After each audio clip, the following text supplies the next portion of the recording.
श्री राधे।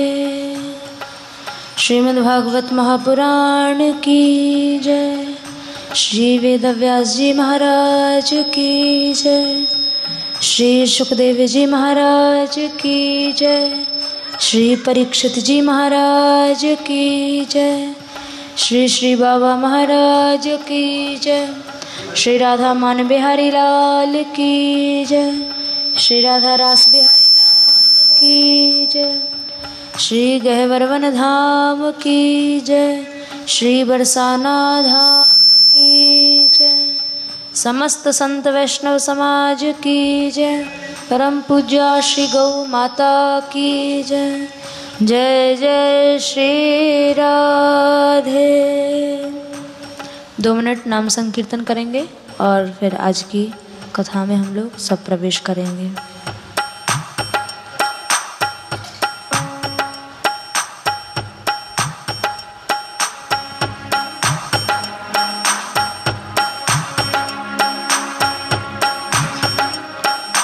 जय जय राधा रमण हरि बोल।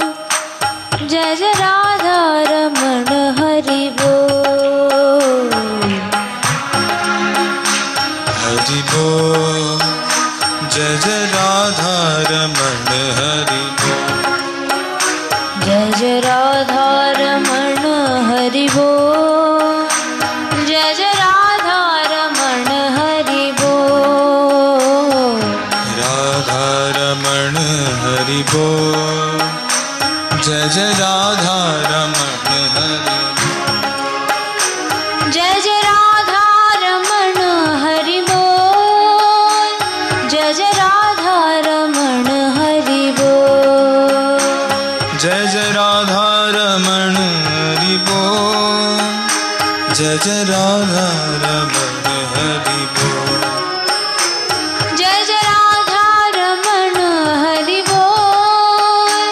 जय जय राधा रमण हरि बोल। जय जय राधा रमण हरि बोल। जय जय राधा रमण बोल। जय जय राधा रमण हरि बोल। जय जय राधा रमण हरि बोल। जय जय राधा रमण हरि बोल। जय जय राधा रमण हरि बोल। हरि बोल हरि बोल हरि बोल। हरि बोल हरि बोल हरि बोल हरि बोल।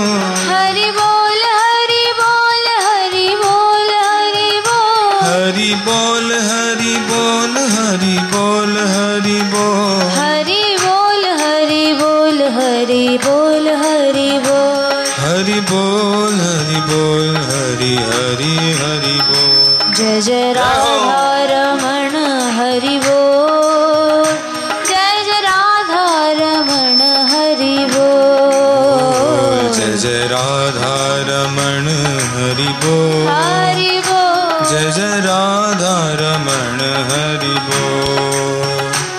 राधे बोल राधे बोल राधे बोल राधे बोल। राधे बोल राधे बोल राधे बोल राधे बोल।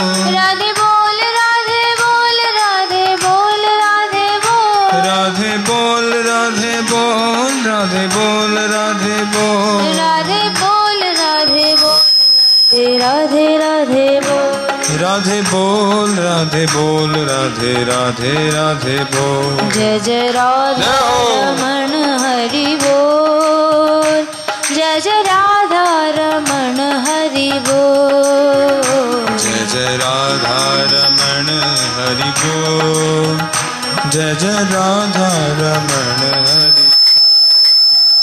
जय जय राधा रमण हरि बोल। जय जय राधा रमण हरि बोल।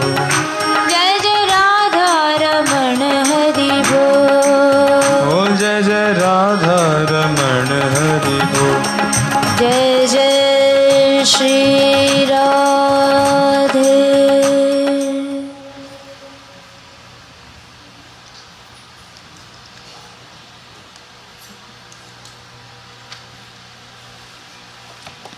श्री राधा।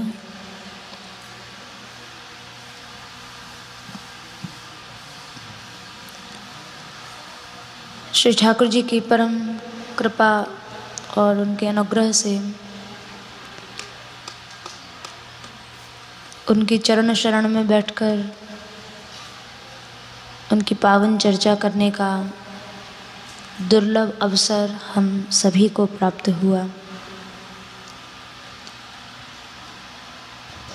कल भागवत महात्म्य हम लोगों ने सुना था।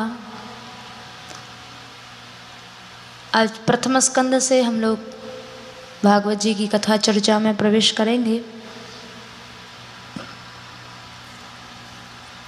प्रारंभ में ही प्रथम श्लोक में श्रीमद् भागवत जी के प्रारंभ में श्री ठाकुर जी को प्रणाम किया गया, क्योंकि हमारी ऐसी शास्त्रों की परंपरा है कि जब कोई वक्ता कुछ कहने बैठता है या कोई लेखक लिखने बैठता है, कोई साहित्य बनाने बैठता है, तो उस ग्रंथ की, उस साहित्य की सफलता के लिए प्रारंभ में मंगलाचरण किया जाता है। और ठाकुर जी के नाम से अधिक कोई मंगल वस्तु और अधिक पवित्र वस्तु कोई हो नहीं सकती है। भागवत जी के महात्म्य में भी श्री कृष्णाय वयम नमः कहकर महात्म्य के प्रारंभ को भी नाम से ही किया गया, भगवद स्मरण से ही किया गया। और यहाँ प्रथम स्कंद के प्रथम श्लोक में भी सत्यम परम धीमहि कहकर सत्य स्वरूप भगवान का ध्यान किया गया है।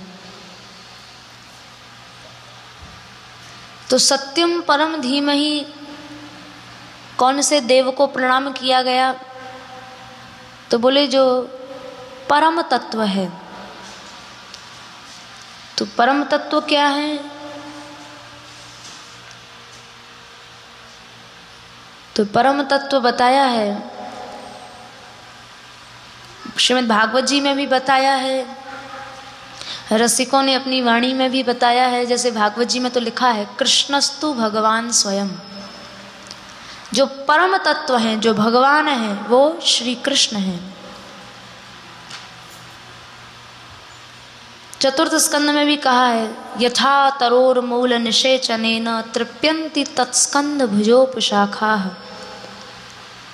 जैसे किसी पेड़ को पानी देना हो तो उसके मूल में अगर जड़ में पानी दे दिया जाए तो फिर अलग से पत्तियों में या फूल में या फल में उसका सिंचन करने की आवश्यकता नहीं रहती है। अगर मूल को पानी पहुंच गया तो संपूर्ण वृक्ष पुष्ट हो जाएगा। तो वैसे ही जो मूल हैं वो हैं भगवान श्री कृष्ण। श्री राधा वल्लभ मूल हैं और फूल फल डार, इन्हीं ते होत है अंश कला अवतार। जो मूल अंशी हैं वो भगवान श्री कृष्ण हैं। बाकी जितने भी देवगण हैं वो सब ठाकुर जी के अंश से उत्पन्न हुए हैं।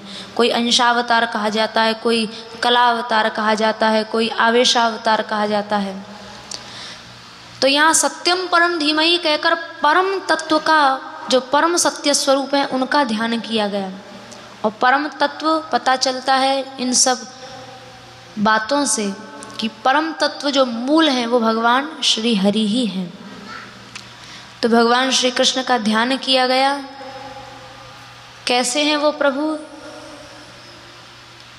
बोले जन्माद्यस्य यतोऽन्वयाद् इतरतश्चार्थेष्वभिज्ञः स्वराट्।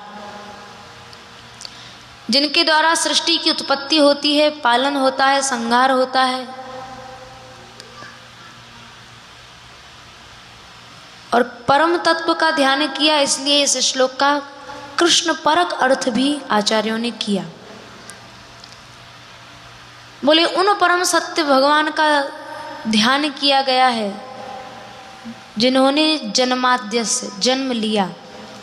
अरे भगवान तो जन्म लेते ही नहीं, वो तो अजन्मा है, उनके अंदर जन्म आदि ये सब दोष हैं, ये दोष भगवान के अंदर नहीं है। तो यहाँ ऐसा क्यों कहा कि ठाकुर जी ने जन्म लिया? बोले भगवान इतने करुणामय हैं कि उनकी जो भी लीलाएं हैं वो सब जीवों का कल्याण और जीवों पर कृपा करने के लिए होती हैं। तो जन्मादि विकार रहितस्यापि जन्म, जन्म आदि दोष भगवान में नहीं है, लेकिन फिर भी जन्म ले रहे हैं। क्यों? अगर भगवान जन्म नहीं लेते, वो लीला नहीं करते, तो हम लोग क्या गाते और क्या सुनते? तो जीव सहज में उनकी लीलाओं को गाकर और सुनकर उनको प्राप्त हो सके, इसलिए भगवान ने अजन्मा होकर भी जन्म लिया। कहाँ जन्म लिया सब जानते हैं, मथुरा में जन्म लिया, कारागार में। फिर आए कहाँ? अनुअयाद, गोकुल में आए, 11 साल तक गोकुल में लीलाएं की। तो क्यों आए? बोले अपनी लीला पूर्ति के लिए आए, उन्हें लीला करनी थी, असुरों को मारना था, ब्रजवासियों को सुख देना था, माखन चोरी लीला करनी थी, रास महारास लीला करनी थी, तो लीलाओं को करने के लिए आए।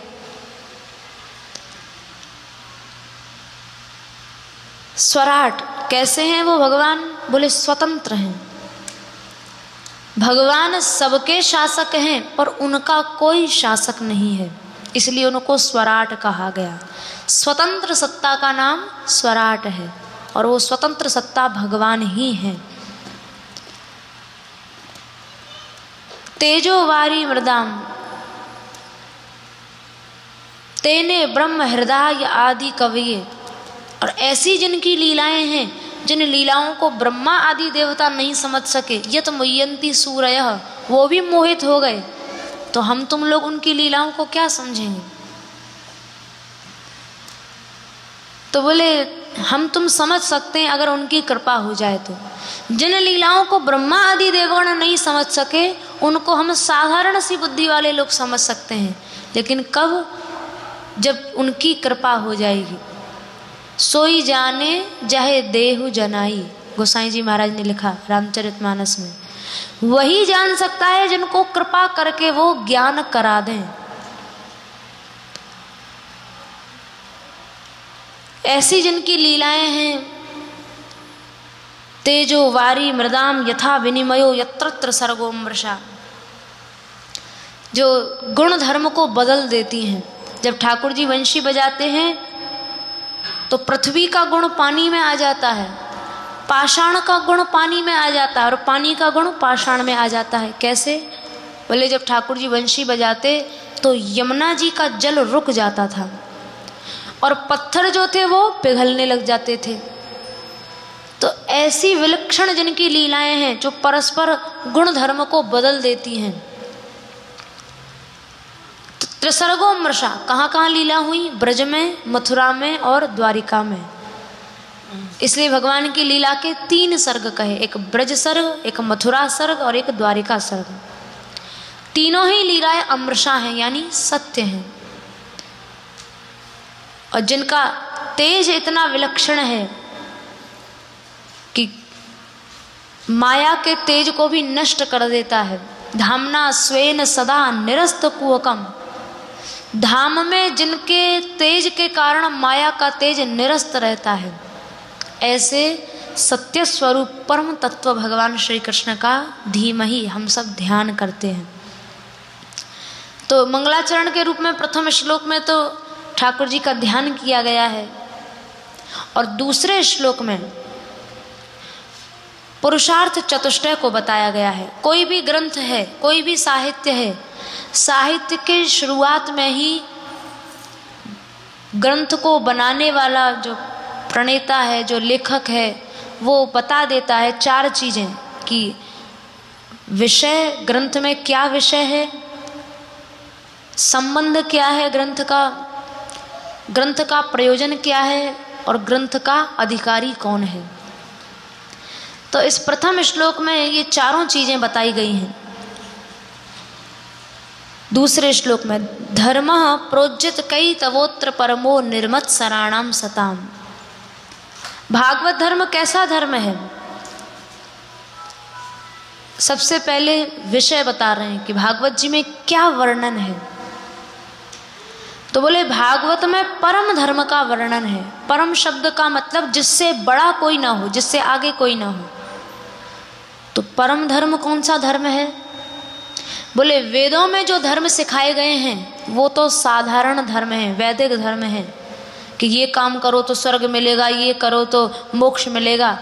पर भागवत कहती है कि ऐसा भक्ति योग करो जो तुम्हें मोक्ष छोड़ना भी सिखा दे। यानी जो परम त्याग की शिक्षा देता है वह है भागवत धर्म। हम लोग तो मुक्ति चाहते हैं, मोक्ष चाहते हैं, पर भागवत धर्म कहता है कि भगवान से मोक्ष भी मत चाहो।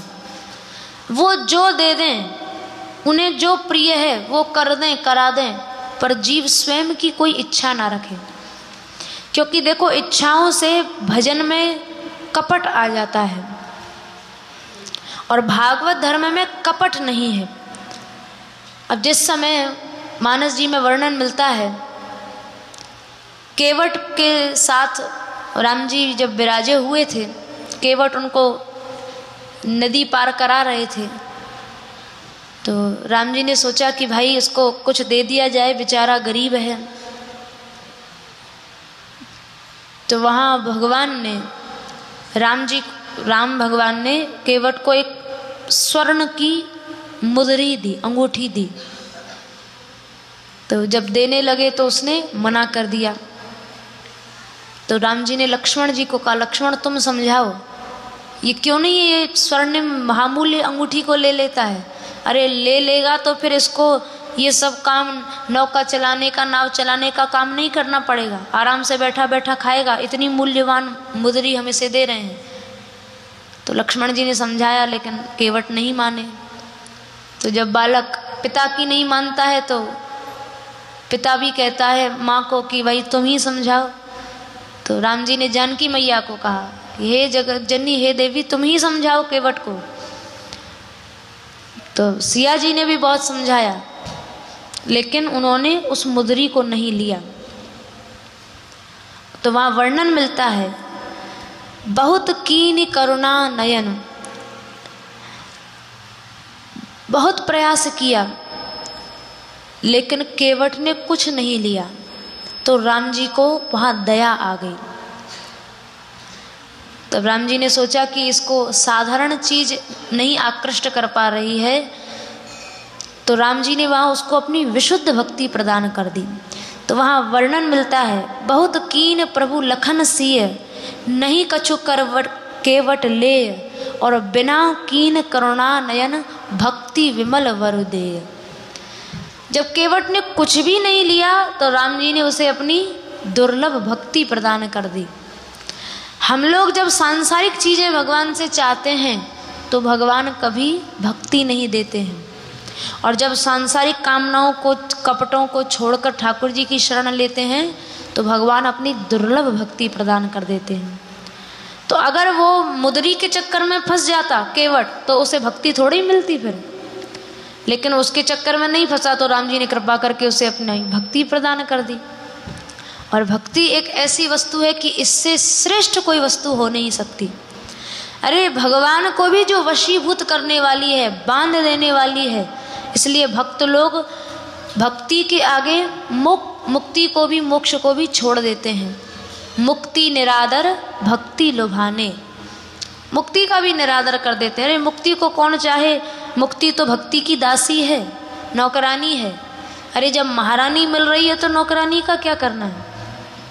तो भक्त लोग भक्ति ही चाहते हैं। फिर तीसरे श्लोक में व्यास जी महाराज ने बड़ी सुंदर बात कही, निगम कल्प तरोर गलितम फलम शुक मुखादम मृत द्रव संयुतम। तो भागवत धर्म चर्चा कर रहे थे, कैसा धर्म है?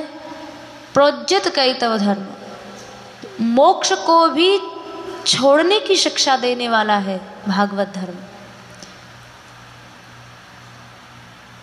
कौन इसके अधिकारी हैं? बोले निर्मत्सराणाम सताम, जो निर्मत्सर संत हैं, जिनके अंदर मात्सर्य नहीं है, वो ही इस कथा को सुनने और कहने के अधिकारी हैं।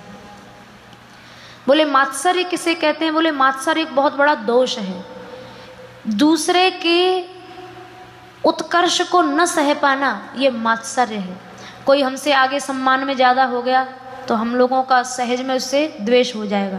अरे कल तक तो ये ऐसा था, आज ऐसा बन गया, तो हम लोग द्वेष पैदा कर लेते हैं। तो इसको मात्सर्य दोष कहा गया है। जिनके अंदर मात्सर्य नहीं है वो सब भागवत के अधिकारी हैं। तो भागवत में वर्णन क्या है? बोले वेद्यम वास्तवमत्र वस्तु शिवदम तापत्रयोन्मूलनम।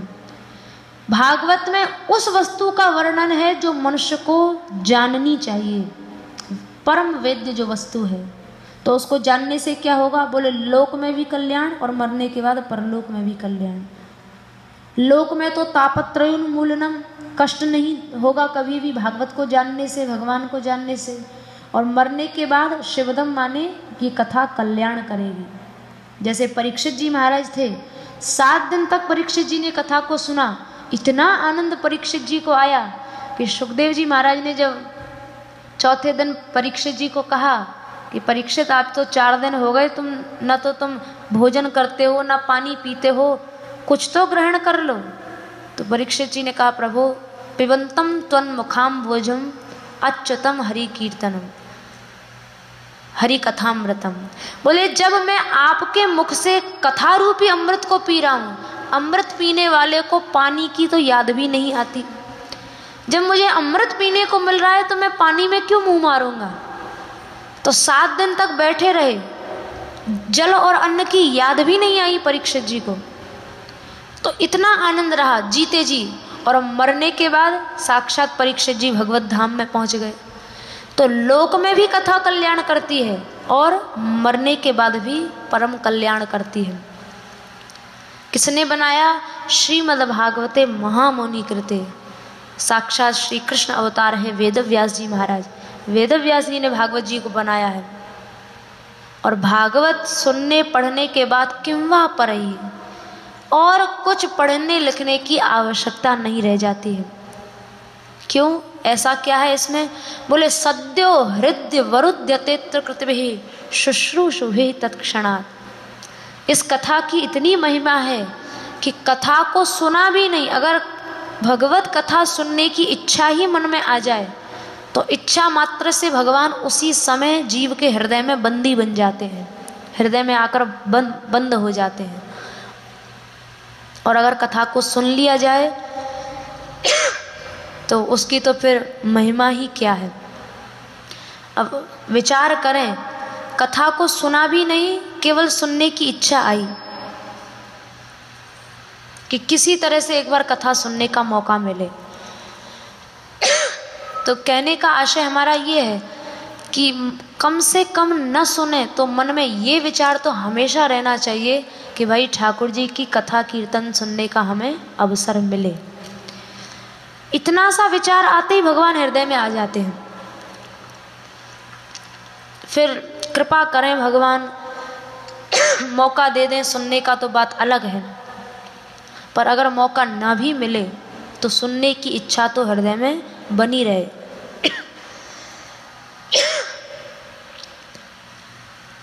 पानी है?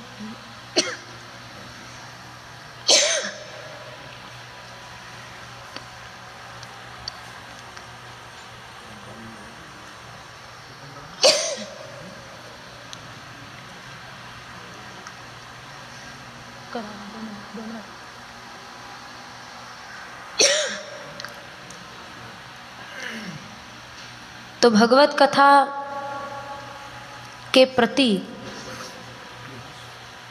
यदि शुश्रूषा भी आ जाए, सुनने की इच्छा भी आ जाए, तो उसी से जीव का कल्याण हो जाता है।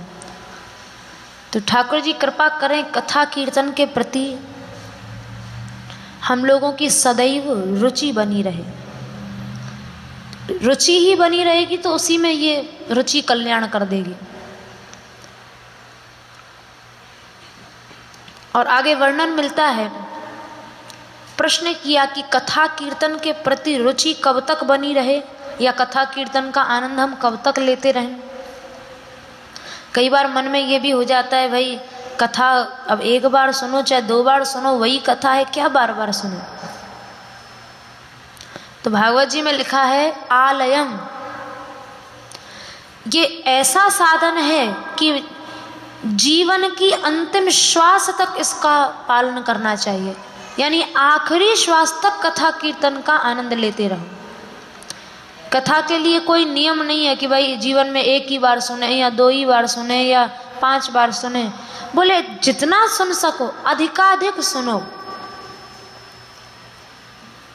पिबत भागवतम रसमालयम मुहुरहो रसिका भुवि भावका। कथा क्या, ये तो दिव्य रस है, इसलिए व्यास जी महाराज ने कहा पिबत, इसको पियो। तो बोले भाई पिया तो रस को जाता है, फल को थोड़ी पिया जाता है। और प्रारंभ में ये भी कह चुके हैं कि निगम कल्प तरोर गलितम फलम, भागवत तो पका हुआ फल है वेद रूपी वृक्ष का। तो अगर कोई रस है, जूस है, तो उसको पिया जा सकता है, पर फल को कैसे पियोगे? तो बोले शुक मुखादमृत द्रव संयुतम, भागवत रूपी फल ऐसा है कि इसमें रस ही रस है, अमृत ही अमृत है, और रस को खाया नहीं जाता, इसको पिया जाता है। तो इसलिए इसको पीते रहो। मुँह रहो रसिका भूमि भावुका, जितना पी सको मुँह रहो, बार बार इसको पियो। इसलिए कोई नियम नहीं कहा कि 1 बार पिए या 5 बार पिए या 10 बार पिए, जितना पी सकें पीते रहें कथा रूपी रस को, कथा रूपी अमृत को। तो ये 3 श्लोक प्रारंभ में भागवत जी के प्रथम स्कंद में बड़े दिव्य कहे हैं। और उसके बाद आगे शौनक जी महाराज ने बहुत सुंदर प्रश्न किए हैं सूत जी से कि सभी शास्त्रों का सार क्या है, वो आप हमें सुनाएं। धर्म किसे कहते हैं, देवकी वसुदेव से भगवान ने क्यों अवतार लिया, आप कृपा करके इन सभी प्रश्नों का हमारे उत्तर दें। तब सूत जी महाराज ने उन सब प्रश्नों का बड़ा सुंदर समाधान किया है। सबसे पहले तो ये बताया कि मनुष्य को समझ लेना चाहिए कि मन में ये सदैव बना रहता है कि धर्म क्या है। दान करना धर्म है, या व्रत करना धर्म है, या मंदिर में आना धर्म है, या कथा कीर्तन सुनना धर्म है, किस क्रिया का नाम धर्म है? तो यहाँ सूत जी ने बड़ा सुंदर उत्तर दिया। बोले सवई पुंसाम परो धर्मो यतो भक्ति अधोक्षजे। किसी एक निश्चित क्रिया का नाम धर्म नहीं है। हमारा जो कर्म ठाकुर जी के चरणों में प्रेम पैदा कर दे, वही सबसे बड़ा धर्म है। अब वो चाहे कथा के द्वारा हो, चाहे वो मंदिर में आने से हो, चाहे वो जप करने से हो, चाहे वो ध्यान लगाने से हो, चाहे वो तीर्थों में जाने से हो, चाहे वो व्रत करने से हो, या दान देने से हो। जो कर्म भगवान में प्रेम पैदा कर दे, हमें भक्ति प्रदान कर दे, वो सबसे बड़ा धर्म है। अब अगर देखा जाए तो ये एक सच्ची सी बात है कि जितना अधिक कथा और कीर्तन से कृष्ण प्रेम मिलता है, ठाकुर जी के प्रति बुद्धि लगती है, उतना अन्य साधनों से नहीं होता। क्योंकि अन्य साधन जो हैं वो थोड़े कठिन हैं। अब जैसे व्रत करना है, तो मान लो व्रत कर रहे हैं, 1 मास का व्रत कर रहे हैं, या 1 वर्ष के कुछ व्रत का नियम ले रखा है, तो व्रत एक थोड़ा सा कठिन साधन है। भूख भी लग रही है और सह रहे हैं, अब ऐसी स्थिति में भगवान में कहाँ मन लगेगा। सबसे सरल जो साधन है वो है कथा कीर्तन। आप कथा में आके थोड़ी देर बैठ जाएं या ठाकुर जी का नाम संकीर्तन लें, तो जितना अधिक भगवान में मन लगेगा उतना अधिक दूसरे किसी साधन से नहीं लगेगा। स्वयं कभी अनुभव करके देख लेना। और सूत जी कह रहे हैं कि हमारी जो क्रिया, जो कर्म हमें भगवान के प्रति अधिकाधिक जोड़ दे, या ठाकुर जी की भक्ति या उनका प्रेम हमें दे दे, प्रदान कर दे, वो सबसे बड़ा धर्म है। तो उसकी पहचान क्या है? बोले अहितुक्य व्यवहिता। पहली बात, भगवत भक्ति अहेतुकी होती है। अहेतुकी मतलब भक्ति में कामना नहीं होती। हम लोग तो कितने कपटी हैं, कितने कामी हैं। सप्ताह में कोई एक आध बार मंदिर में आएंगे और इतनी बड़ी लिस्ट ठाकुर जी के आगे रख देंगे, प्रभु ये भी चाहिए, वो भी चाहिए, ये भी दे दो, वो भी दे दो। जबकि भागवत जी में लिखा है कि भक्ति वही है जिसमें कामना नहीं है। हम भगवान से भी क्यों मांगे? क्या भगवान को नहीं पता? क्या वो नहीं देख रहे हैं कि हमें किस वस्तु की आवश्यकता है या हम कैसी परिस्थिति में हैं? अरे जो वो जिस स्थिति में हमें रखना चाहें उसी में हम रहकर प्रसन्न रहें, ये सबसे बड़ी ठाकुर जी की भक्ति है। और जरा से सुख में फूल गए, कष्ट में रोने धोने लगे, मंदिर में आके माथा पटक रहे हैं, गिड़गिड़ा रहे हैं, प्रभु ऐसा कर दिया, वैसा कर दिया। बोले ये भक्ति नहीं है, ये तो एक व्यापार वृत्ति है। भक्ति का मतलब ही यही है कि भक्ति अहेतु की हो, बिना कामना की हो, जो महापुरुषों ने मांगी। महापुरुषों ने कैसी भक्ति को मांगा? सीताराम चरण रति मोरे, अनुदिन बढ़हि अनुग्रह तोरे। मांगना भी नहीं आता हम लोगों को। अरे भगवान से मांगना है तो ये मांगे कि हे प्रभु दिन रात आपके चरणों में हमारा प्रेम बढ़ता रहे। ये तो मांगने की वस्तु है। और भगवान से भी संसार को मांगा तो क्या मांगा? मांगा तो सुग्रीव जी ने था, अब प्रभु कृपा करो एहि भांति, सब तजी भजन करहूं दिन राति। सब छोड़कर हमारा भक्ति में मन लग जाए, आपके भजन में मन लग जाए। अरे ये मांगना तो मांगना भी है। और भगवान की भक्ति से भी अगर हमने मान सम्मान चाहा या धन चाहा या व्यापार में मुनाफा हो जाए ये चाहा, तो ये तो एक मूर्खता वाली बात है। इसलिए भक्ति धर्म का पहला लक्षण का अहेतुक्य व्यवहिता। भक्ति का पहला लक्षण है, भक्ति है तो वो अहेतुकी हो, बिना कामना की। और दूसरी चीज अव्यवहिता।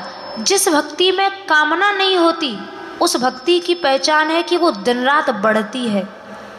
और जिस भक्ति में कामना आ गई वो भक्ति वहीं रुक जाती है। मान लो हमने भगवान से इच्छा की, हे प्रभु हमें खूब सुख संपत्ति आ जाए घर में, तो भगवान ने सुख संपत्ति तो दे दी। तो अब सोच रहे हैं कि भाई ठाकुर जी ने इससे जो मांगा था वो तो मिल ही गया, अब छोड़ो भजन वजन, अब क्या करना है, अपना काम पूरा हुआ और भक्ति भी पूरी हुई। तो कामना से भक्ति रुक गई। अगर कामना नहीं होती तो भक्ति सदा एक प्रवाह में बहती रहती, एक जैसी चलती रहती। कामनाओं से भक्ति बाधित हो जाती है, भक्ति में रुकावट आ जाती है। इसलिए नारद भक्ति सूत्र में नारद जी ने कहा है, गुण रहितम कामना रहितम प्रतिक्षण वर्धमानम। प्रेम की पहचान है, भक्ति की पहचान है, उसमें कामना नहीं होगी और वो हर क्षण बढ़ता रहेगा। प्रतिक्षण वर्धमानम, हर क्षण बढ़ता रहेगा। तो धर्म क्या है? जो कृष्ण प्रेम दे दे उसी कर्म का नाम धर्म है। और कथा कीर्तन से अधिक कृष्ण प्रेम प्रदान करने वाला दूसरा कोई साधन नहीं है। कथा में बैठो, कीर्तन में बैठो, कितना मन ठाकुर जी में लगेगा, समय बीत जाएगा पता भी नहीं चलेगा। सहज में भगवत प्रेम मिल जाता है सत्संग से। फिर आगे पुरुषार्थ चतुष्टय का वर्णन किया है। 4 चीजें होती हैं, धर्म, अर्थ, काम और मोक्ष। और इनका जीवन में बड़ा महत्व है। शास्त्रों में ऐसे वाक्य मिलते हैं कि इन चारों वस्तुओं की सिद्धि मनुष्य को जीते जी कर लेनी चाहिए। यानी जीवन में धर्म, अर्थ, काम, मोक्ष ये चारों ही आवश्यक हैं। तो अब देखें धर्म क्या है, वो हम पहले सुन चुके हैं कि जो भगवत प्रेम दे, ठाकुर जी के प्रति जो रुचि पैदा करे उस क्रिया का नाम धर्म है। तो धर्म का फल क्या है? क्या धर्म का फल पैसा है? तो बोले धर्म का फल पैसा नहीं है। जो व्यक्ति धर्म से भी धन चाहता है वो तो मूर्ख है। अब जैसे हम लोग कथा ही कह रहे हैं, अगर यहाँ कथा के परिणाम में भी हम लोग धन चाहते हैं तो इसका मतलब धर्म का सच्चा फल हमें नहीं मिला। तो धर्म का फल क्या है? बोले धर्म का फल है मोक्ष। और अर्थ का फल क्या है? मान लो जो कुछ जीव के पास पैसा है उसका फल क्या है? बोले धन का जो फल है वो काम नहीं है। हम लोग सोचते हैं भाई ये तो हमारी कमाई का पैसा है, हम चाहे कहीं भी लगाएं, अपने सुख सुविधा में लगाएं, चाहे दान पुण्य में लगाएं, कहीं भी लगाएं। तो बोले धन का फल सुख सुविधा नहीं है। तो क्या है धन का फल? बोले धन का फल धर्म है। अरे ठाकुर जी ने जो धन दिया है उसको अधिकाधिक धर्म में लगाया जाए। अपने लिए बस उतना रखें कि जितने में जीवन निर्वाह होता रहे, और आवश्यकता से अधिक अगर ज़्यादा है, अधिक है, तो उसको धर्म में लगा देना चाहिए। तो उतना ही अपने पास रखें जितने में जी सकें। तो फिर जिए किस लिए? जीवन का फल क्या है? तो बोले तत्व जिज्ञासा, भगवान को जानने की इच्छा यानी भक्ति पैदा हो जाए, यही जीने का परम लक्ष्य होना चाहिए और यही फल है। तो तत्व जिज्ञासा कैसे हो? तो उसके लिए कई साधन बताए हैं। भक्ति की इच्छा मन में कैसे आए? तो बोले शृण्वताम स्वकथाम कृष्ण पुण्य श्रवण कीर्तन। भक्ति कैसे मिले? बोले भक्ति की प्राप्ति के लिए पुण्य तीर्थ निषेवणात्, धाम में जाओ। धाम क्या है? बोले जहाँ भगवान ने जन्म लिया, जैसे वृंदावन है, मथुरा है, बरसाना है, गिरिराज जी हैं। धाम के लिए अवश्य अवकाश लेना चाहिए, अवश्य समय निकालना चाहिए। धाम में जाएं। फिर धाम में जाकर क्या करें? बोले शृण्वताम स्वकथाम कृष्ण पुण्य श्रवण कीर्तन। वहाँ किसी सच्चे संत को ढूंढो और सच्चे संत की शरण में बैठकर उनसे कृष्ण कथा को सुनो। धाम में जाने का मतलब ये नहीं है कि भाई मंदिर में दर्शन कराए, अपना पिकनिक मनाए, खा पी आए, भाई हम तो मथुरा वृंदावन हो आए। अरे धाम में जाकर जब तक सत्संग नहीं किया तो धाम में जाने का कोई लाभ नहीं मिलेगा। धाम में जाने के बाद सत्संग आवश्यक है। तो सत्संग जाएं, जहाँ सच्चे संत रहते हों वहाँ जाएं और उनके निकट रहें, उनसे कथा सत्संग आदि करें। तो इससे क्या होगा? बोले हृदयंतस्तो यवद्राणी विधुनोति सुहृत्सताम। जब कृष्ण कथा कान से भीतर जाएगी हृदय में तो वह हृदय के मैल को विधुनोति माने नष्ट कर देगी। और जब चित्त शुद्ध हो जाएगा तो नष्ट प्रायेषु अभद्रेषु नित्यम भागवत सेवया। जब चित्त शुद्ध हो जाएगा फिर आप भक्तों की सेवा करें। और भक्तिर्भवति नैष्ठिकी, इसी तरह से सहज में नैष्ठिकी रति माने सहज में कृष्ण प्रेम की प्राप्ति हो जाएगी। तो ये एक क्रम बताया।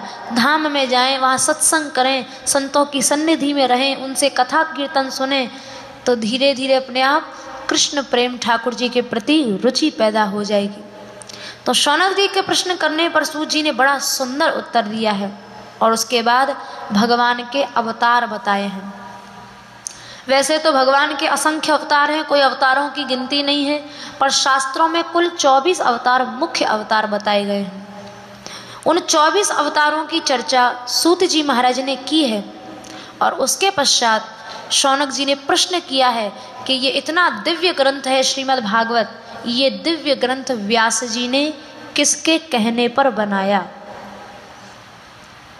तब सूत जी महाराज ने बताया है, शौनक जी, व्यास जी महाराज कृष्ण अवतार तो हैं ही, इस अवतार में ये बहुत बड़े साहित्य सृजनकर्ता भी हुए हैं। व्यास जी महाराज ने जितना साहित्य बनाया, व्यास जी ने सब पुराण बनाए, 18 पुराण, उप पुराण बनाए